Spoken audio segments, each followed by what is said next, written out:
Jalen Smith named to the All Summer League first team. Devin Booker's place in the NBA MVP odds. And to close the show, some thoughts on the Suns getting better in an unexpected area this offseason. All of it coming up next on Locked On Phoenix Suns.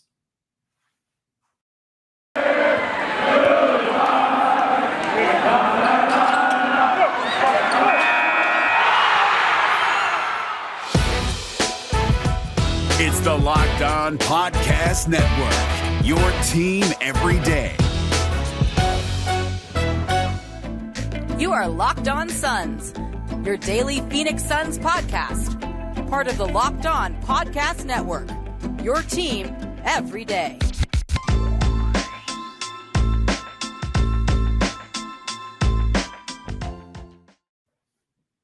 We are back. This is Locked On Phoenix Suns. I'm your host, Brendon Kleen. I cover the Suns and the NBA at SB Nation as well as Dime Magazine. Follow me on Twitter at Brendon Kleen 14. Follow the show on Twitter at Locked On PHX Suns. And I have not begged you recently to subscribe to this YouTube channel, so it is right down below.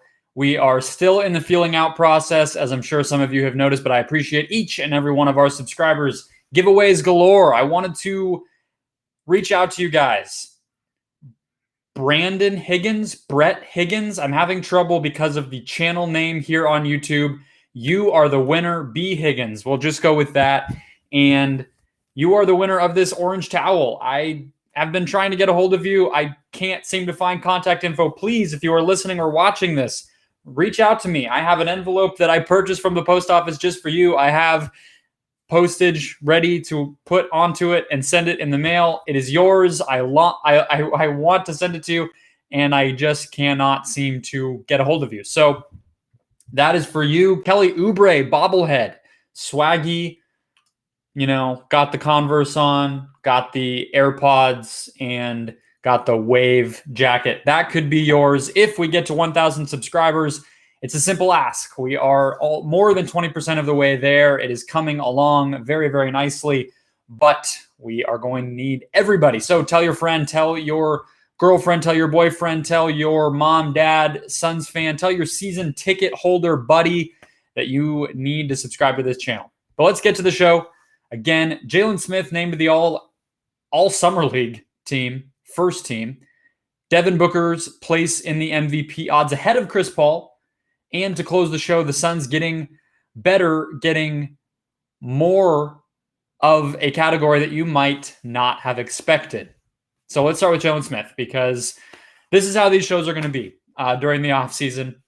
I'm going every day, at least through the end of August. That is what I can commit to you guys. And what it means is we're going to have some grab bag types of topics. Unless the Suns do use their 15th roster spot, maybe they'll sign another two-way player. Maybe there will be an interview that comes along. But unless there is big news like that, we're just going to pick and choose from around the Suns world. And today's news, there is some, but it's also going to include some of these other more analysis topics. So here is Jalen Smith getting this All Summer League first team spot. 4 straight double-doubles, 16.3 points per game, 12.5 rebounds per game in the Suns Summer League run. Of course, they finished 2-3. Couple of big games, of course, from Jalen Smith. So not exactly a surprise. He played a ton of minutes. He put together some big stuffed box scores during the Summer League run for the Suns in Las Vegas. So it shouldn't come as a big surprise to anybody that he was named to this roster or this award team. But it is surprising in one way, because I think my reaction, many of your Suns fans' reactions to Jalen Smith's Summer League was pretty down, admittedly, right? I mean, I think there were a lot of people who were watching this guy and didn't feel super jazzed about him. So it is a little bit surprising, just if you were to compare the reaction to the fact that he's going to have this, I don't know, what, does he get a medal? Does he get a little tiny trophy? I would love to see it. Is it like it should be a little recreation, like the type of small trophy that you would get in like youth sports of Jack Cooley. And then if a player happens to play for a team that Cooley played for, I think that it should be Cooley in the jersey of that team. And that's the trophy that you get. That's what I hope the All Summer League roster trophy looks like. I don't know for sure. It might just be a certificate. It might just be an email. I really couldn't tell you.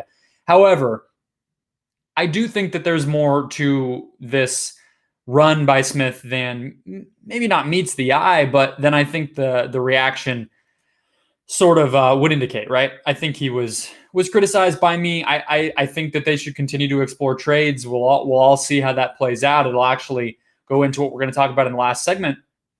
But he did two things really, really well and a few other things slightly well. And I have to give a shout out to my man, Trevor Booth, who I'm hoping to get on this podcast at some point soon, who writes about the Suns over at Bright Side of the Sun and was my comrade at a lot of these Suns games, covering them in person throughout the course of the season. He wrote a big, long breakdown over at Bright Side of the Sun on Jalen Smith, and it's worth your time. Check out and read it if you want to, but a ton of clips from Smith's performance. And the things that jumped out to me, the two really good things, rebounding and shooting. And look, they're areas that we've already covered. I mean, it was the billing on him on draft night. Like, we all knew that Jalen Smith was going to be able to do those two things, but 12.3 rebounds per game and pretty consistent high-level volume and effective and accuracy on his threes is really good stuff. I mean, yes, it's Summer League competition, but I said early on with this Summer League thing that a top 10 pick should be able to dominate at Summer League. And while I wouldn't necessarily say that what Jalen Smith did was dominating, I also think in the two categories that we know him to be best at and the attributes that he's supposed to bring, he did dominate. He was pretty dominant when it came to rebounding and floor spacing. So I think you can feel pretty good about those things translating. And I also think the fact that he is a little bit of a smaller guy as far as his frame goes and his hips and just overall strength, the fact that he's able to still rebound based on his positioning, boxing out, and his leaping ability, that's all really good stuff. And I think it lends well to, I think getting on the court in the NBA is often just about having a few things that you can consistently do at a very high level. And I think being able to rebound and space the floor is going to be at least a starting point for Jalen Smith to get on the court. The other couple of things that I think I would say were maybe more of a work in progress, but at the very least looked promising, were his ability to put the ball on the ground. I know a lot of people got very sort of enamored of his grab and go stuff, his getting a rebound and taking the ball up the floor and doing something with it. But I think even potentially more impressive, just because it's more likely to actually happen in an NBA game. Look, we're not going to see Smith bringing the ball up the floor in the NBA anytime soon, is his ability to attack closeouts and using the floor spacing ability. He has a real way of getting close to the ground on his drives, which is a very difficult thing for a large player to do. It's also just a difficult thing in general to get the hang of, because it's, I would imagine, feels pretty unnatural, right? To compress your body like that, become more aerodynamic, become more angular with your drives, and become faster going downhill. And Smith seems to have that at a pretty solid level for his age and for how big he is. So that's a really positive area. And I also think his mobility on defense seems a little bit better than I might have guessed. So those things are likely to, I mean, he still gets caught up on screens. He's still, not somebody you would want to be switching. But I think those skills, showing flashes at least, are promising in that they are skills he's going to need to be able to play the four. And we know that the Suns roster, mostly because of the presence of DeAndre Ayton, is built in a way that Smith ideally should be playing the four. If he's going to provide the best value he can provide to this Suns team, it's going to be playing the four next to DeAndre Ayton. And being able to put the ball on the floor a bit, attack closeouts a bit, defend in space, those things are continuing to get better. And he has these other skills that are going to allow him to play right away, at least that those things are going to translate right away. I think you're working with something. Now, he is on the older end already. We don't know what it'll look like when it's against, the elite of the elite in the regular season. All of that is still to be determined. But I think the fact that the stats were there, the fact that some of these things did pop over the course of the Summer League run, maybe people like me did overreact. Now, I still think trading him is probably a good way to build the roster going forward in a lot of ways. And I also think that I'm still going to maintain that the roster was not built for him to succeed. And it really jeopardized the amount that you could learn about him during Summer League. But all in all, a very solid performance and promising in a variety of ways for Jalen Smith. We will see what his fate ultimately is, whether he can succeed in the regular season doing these things, but good start for sure. We'll get to Devin Booker's MVP odds, courtesy of BetOnline, in just a moment, where they rank what the likelihood is that he could actually win the MVP award, and my pessimism on it in just a second. First, though, a quick word from SweatBlock. SweatBlock is the secret to confidence that you can keep in your back pocket. What I mean by that is maybe you have a big presentation or meeting in your workplace. Maybe you are meeting somebody that's important to you for the first time or the first time in a long time. I know a lot of that is happening this summer after so many of us were unable to travel last year. Or maybe you're going out on a date. You're meeting somebody that you want to impress and look good for. Whatever the situation might be, SweatBlock is the solution. Again, a little secret to confidence in your back pocket. All of those situations lead to that anxiety, that stress, that nervousness that can lead, unfortunately, to some extra moisture, whether that is underarm or anywhere else. It adds to the stress. It adds to the anxiety. It can be a bad downward spiral when you start to overthink. And now there's sweat, and now I'm smelling, and it's really a bad situation. SweatBlock solves all of it. It is not like your typical deodorant that you might have tried before. That's why it works so well. Think of it like a wet nap. You apply it under your arm or wherever that moisture is coming from, stops it in its tracks. Sweat gone, odor gone, nervousness gone. You can wear what you want to wear, and it is small enough to bring in anybody's toiletry bag, office bag, whatever it might be, or right in that back pocket, like I said. SweatBlock has a dry shirt guarantee, meaning that if you don't keep yourself dry with the product, you get your money back.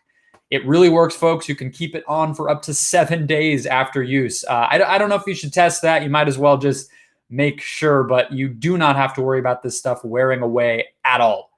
If you or someone you know deals with nervousness, anxiety, sweat, that's everybody. You must check out SweatBlock. Get it today for 20% off by going to sweatblock.com using the promo code LOCKEDON. That's, again, promo code LOCKEDON at sweatblock.com to get 20% off your order, or check them out at Amazon or CVS.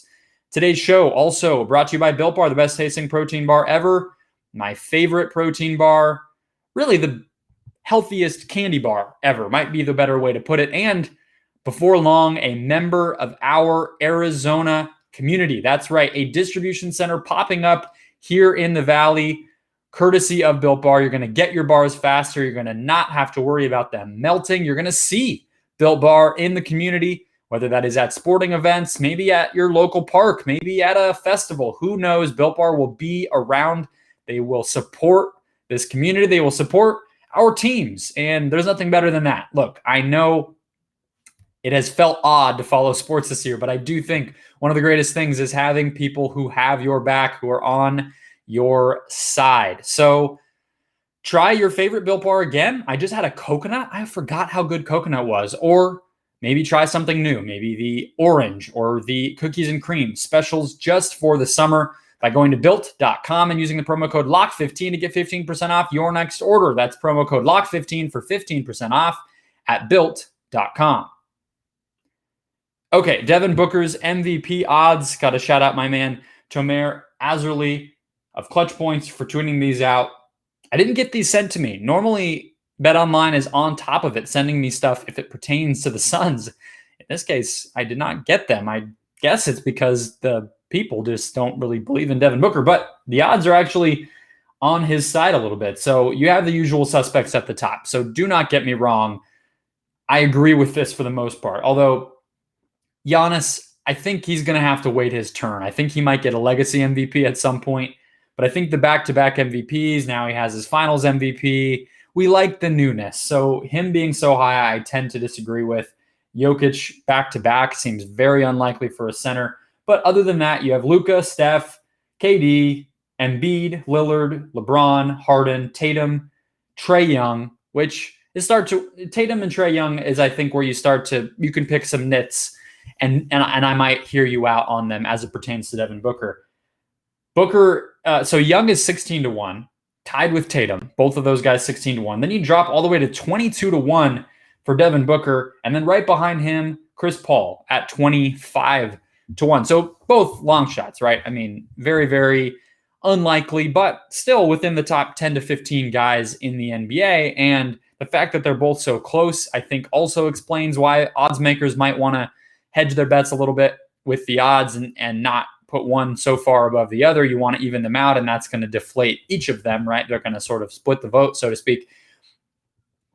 I think it's fair, is my main point. I went into last season feeling like Devin Booker, because look, the MVP vote is 5 players. There's tons of media who vote on this stuff. So I felt like it was somewhat likely, or possible at the very least, that Booker could exit last season getting MVP votes. I really thought, after what he was able to do in the bubble, the fact that he'd become such an efficient 3-level scorer and a better playmaker and a better defender, felt like, okay, they're getting Chris Paul. They have a better roster around them.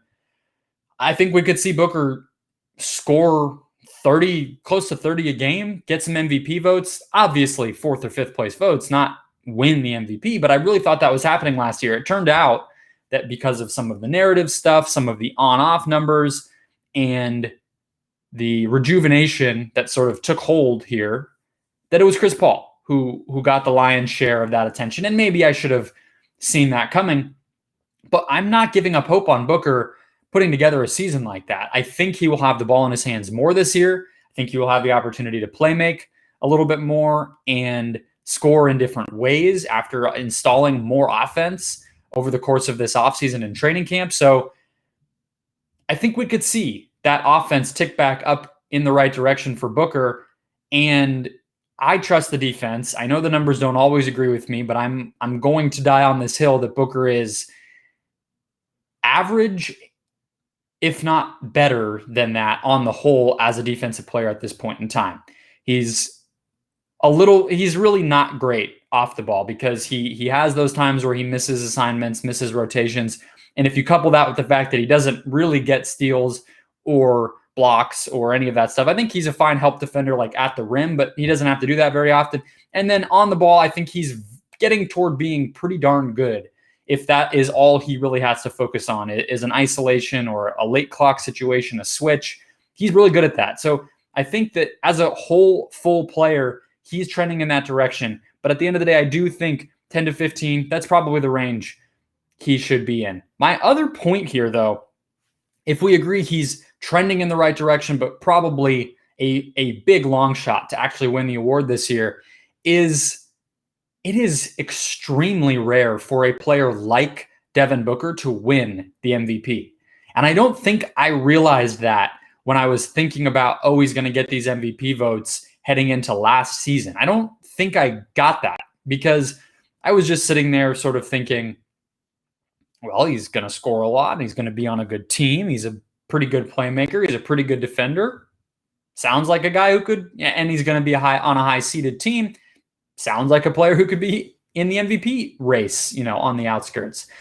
But if you go through, let's just pick the 2000s. The only real players who fill like a secondary playmaker, primary scorer, high volume, average or so defender type of mold who have won the MVP at the guard spot is Allen Iverson.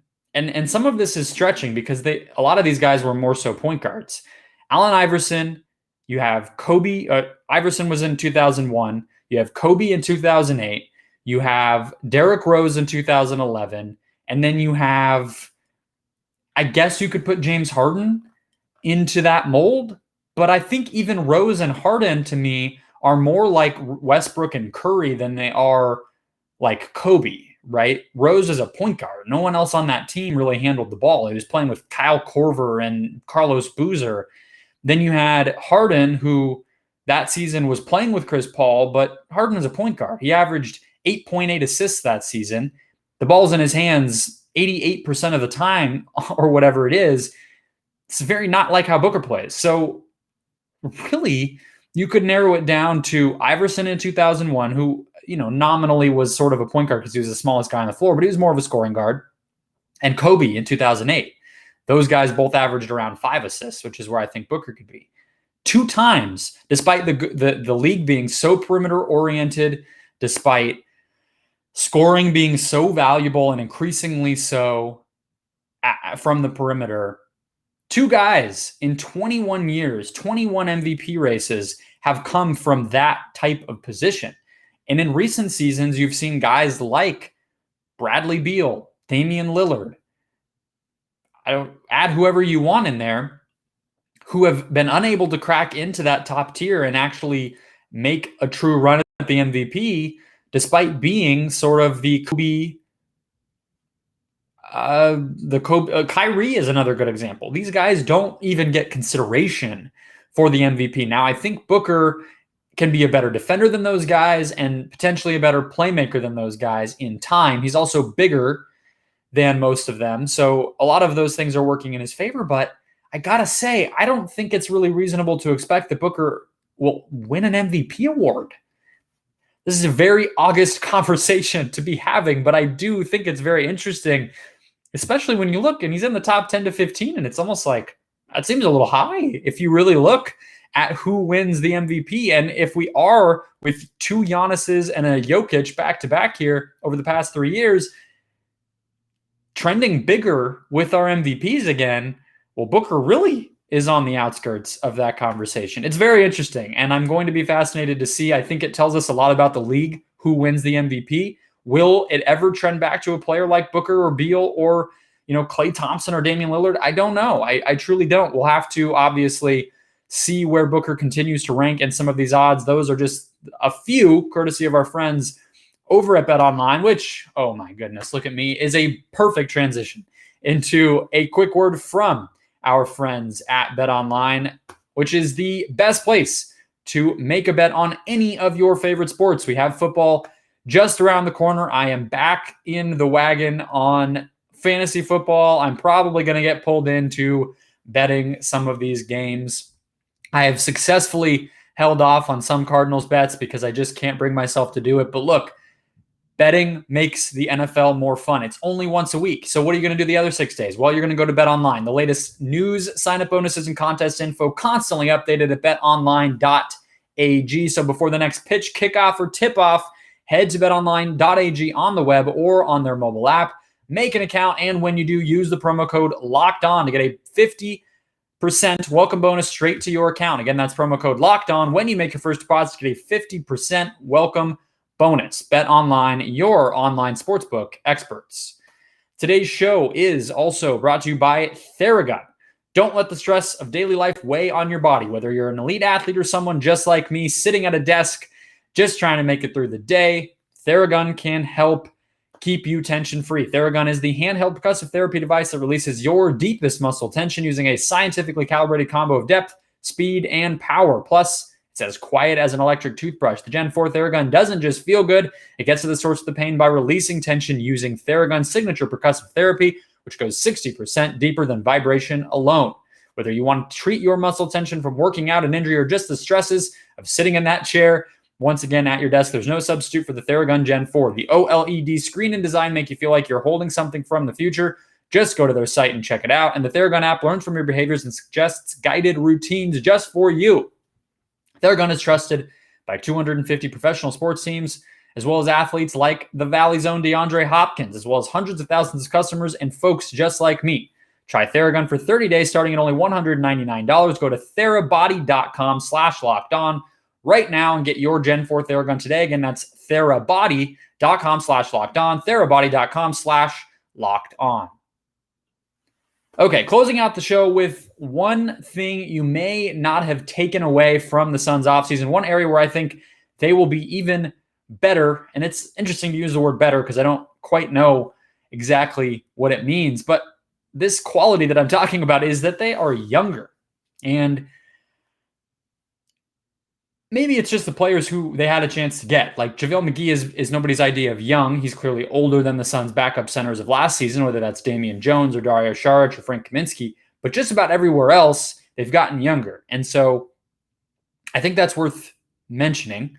I think it's just interesting to think about it that way, that rather than an E'Twaun Moore or Langston Galloway, the Suns went a little bit on the younger side. They retained Abdul Nader, which was an interesting move to me. They did not choose to keep Torrey Craig. Some moves that just lowered the average age of the team a little bit. And there's a few reasons why I think it's not just a coincidence or not just something to be sort of scooched past. Number one is, I think that to me, what it says is that they are building for the future a little bit more than I think we give them credit for. Now, I did a whole episode about the draft pick thing and the Jalen Smith. What if he doesn't hit and they don't have a pipeline of young talent and all those concerns about it? But I do think prioritizing Cameron Payne, re-signing Nader, moving away from the E'Twaun Moore types. Obviously, we'll see what the extensions that come down the pipe for Bridges and Ayton look like. But altogether, Elfrid Payton as an option who I don't think is going to get much better, but is at least, look, E'Twaun Moore in some ways was overmatched because he just was not athletic enough anymore to stay on the floor against a team like the Clippers. You don't worry about that as much if the guys stepping in on those bench units are instead Payton or Nader. Now, are they as good as E'Twaun Moore? We'll see, but being younger, I think, gives you more upside as a team, more depth as a team, more you have more likelihood to reach your floor in a weird way, because I think we think of older players as floor raisers, and in most cases they are, but there was also Langston Galloway is an older player, quote unquote, but there's also the chance that he just can't survive on the court in some situations. Same with Moore, right? So I think in being a little bit younger, you have this potential to raise your level night to night, get better over the course of the season, and obviously you just maximize your chances that somebody can keep getting better and potentially increase their place in the rotation. Could we see a situation in which Nader potentially becomes, a backup 3 type of guy? Could we see Jalen Smith make himself a starting power forward option? That will be more of a question because of the playing opportunities available to younger guys on this roster this season. That is, if they keep the players on this roster. And I think that is the open question in some ways. I think there is a little bit of it opens the door to the possibilities of a trade. It's just to speak it into existence. And I want to shout out David Nash here, who has been on this podcast. It's actually been a while. I'm surprised I didn't think to ask him during the offseason and the free agency stuff, because that is really, in my opinion, where he's at his best. But this latest newsletter from him is very smart. I mean, it finds some little areas, whether it's the Suns and their situation with the hard cap and the tax apron, whether it is the amount of money that they can take in and give out via trade. A lot of little areas where David is noticing how the Suns are able to fit in max salaries incoming via trade, take in players without going into the tax, all of these things that tentatively point to a trade. And he seems pretty confident that this stuff matters. So I'm going to take his word for it, even if the math is not always easy for me to take in, because he's, tweeting about it and everything else. Very much a lot of David Nash talk on this little segment here. But I trust him is why I'm referencing him so often. And I was thinking about it from the youth standpoint, and David's coming at it from the math standpoint. The end of story to me, though, is they have suited themselves better to consolidate and trade.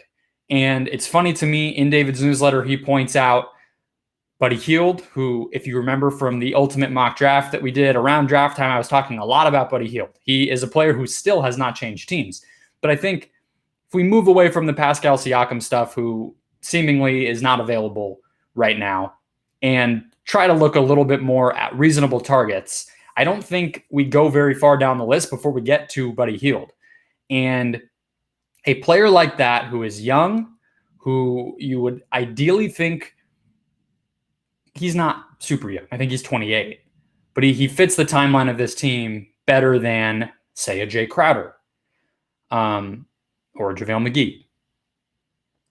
And especially a player like Hield, the reason he jumps out to me is you wonder what he could be in a better situation. And I think that's the luxury of having a team that the type of team that the Suns have now, the type of infrastructure that the Suns have developed is you can bring some of these reclamation projects, and not only will Chris Paul likely make a big impact on them in terms of getting better, but being in a real situation could go a long way. And I think the Suns having the youth where they can take a chance on a young player like that and potentially have them be part of their future. I really liked Malik Monk as a flyer option here when I was just thinking about free agency. I didn't really think it was going to be likely, mostly because I thought he would have more suitors than taking such a small contract to go to the Lakers.